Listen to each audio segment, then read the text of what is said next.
Tourists travel from across the world to see the Egyptian pyramids, and most of them leave disappointed. They pay thousands of dollars. They wait for hours in the heat. They take the same photo from the same angle as the millions before them. And by the time they fly home, the experience that should have been the trip of a lifetime feels strangely empty. There is a specific reason this happens. There is a specific way to avoid it. And there is one thing about the pyramids almost no tour guide will tell you that completely changes how you see them. I will explain all three in this video. But first, you need to understand what you are actually looking at. The Great Pyramid of Giza was built around 2560 BC. That is roughly 4,500 years ago. To put that in perspective, when Cleopatra ruled Egypt, the pyramid was already older to her than she is to us. The pyramid is older than the wheel in some parts of the world, older than written language in most cultures. It contains more than 2 million blocks of limestone, each weighing 2.5 tons on average, some weighing 80 tons. The construction methods used are still partially debated by modern engineering experts. Most tourists arrive at the pyramids with the wrong mental image. They expect smooth and pristine.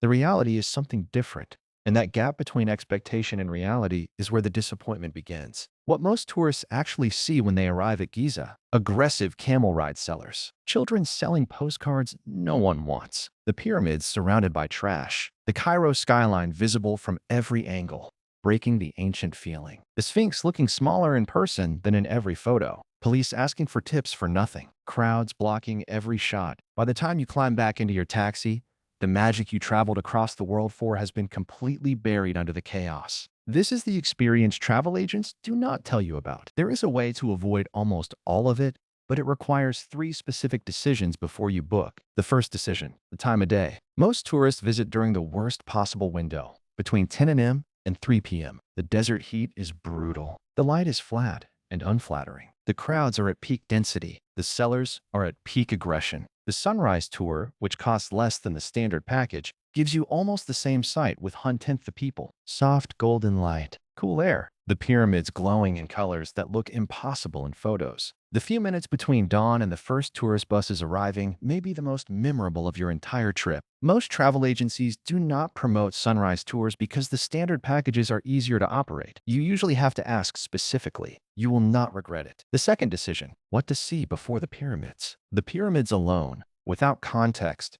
can feel like big stone shapes in the desert. The pyramids, after spending half a day at the new Grand Egyptian Museum, become something else entirely. The Grand Egyptian Museum, which opened in 2024, contains over 100,000 artifacts. Walking through Tutankhamun is full burial collection. Seeing the actual sarcophagi, the gold mask, the everyday objects of pharaonic life builds the mental framework that makes the pyramids meaningful when you finally stand in front of them. Tourists who skip the museum usually report disappointment at the pyramids. Tourists who do the museum first usually report awe. The order matters more than the time you spend. The third decision is the one almost no first-time visitor makes correctly. Stay multiple nights, not one. Many tour packages give you Cairo and the pyramids in a single day, then rush you to Luxor or onto a Nile cruise. This is the mistake that ruins the trip. The pyramids deserve at least one full day, plus a sunrise visit on a second day. The Egyptian Museum requires a half-day minimum to absorb. The old Islamic Cairo neighborhoods, the Coptic Christian quarters,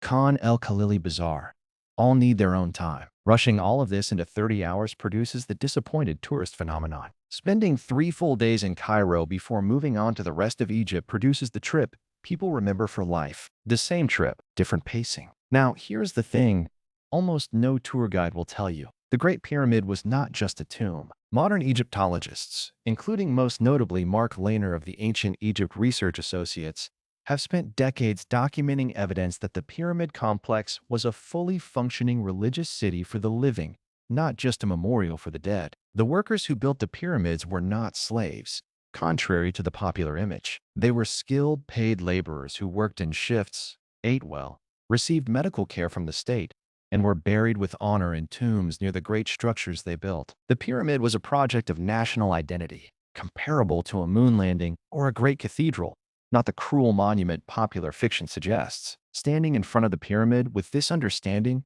fundamentally changes the experience. You are not looking at oppression. You are looking at coordinated human achievement at a scale that should not have been possible 4,500 years ago. The awe is in that gap. So here's what to do if you want the trip of a lifetime. not the disappointment most tourists describe. Book the Sunrise Pyramid tour first, even if it costs slightly more. Visit the Grand Egyptian Museum the day before going to the pyramids, never after. Stay at least 3 full days in Cairo. Combine the pyramids with the older Egyptian Museum in Tahrir Square, the Saladin Citadel, the Hanging Church in Coptic Cairo, and an evening walk through Khan el-Khalili. The total cost difference compared to a rushed one-day visit is small. The experience difference is everything. If this video changed how you think about visiting Egypt, drop a like and subscribe. Tomorrow, another travel destination most people see wrong. See you then.